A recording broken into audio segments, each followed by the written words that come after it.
எல்லா மனிதருமே ஒரு எண்ணத்தோடு எழுகின்றான். அந்த எண்ணம் நிறைவேண்டும் என்கிற ஏக்கத்தோடு உழைக்கின்றான். அந்த ஏக்கம் நிறைவேறுமா நிறைவேறாதா என்ற பயத்தோடு உறங்கச் செல்கிறான். ஆனால் நாம் எல்லாம் அதற்காக பிறந்தவர்கள் அல்ல.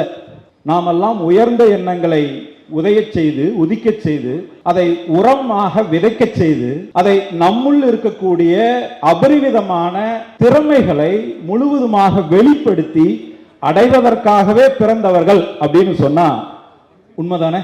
கோடிக்கணக்கான அணுல ஒரே ஒரு அணு மட்டும்தான் உயிர் பெற்று குழந்தையாக வளர்கிறது. அந்த ஓர் அணு தந்தையுடைய விந்தில் உருவாகி 2 மாதம் தயாராகிறது.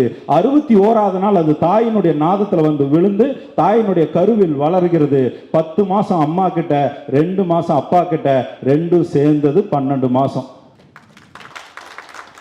அப்போ இன்னைக்கு எந்த ஒரு நிகழ்வுகளுமே தயார்படுத்தாமல் நிகழ்வதில்லை.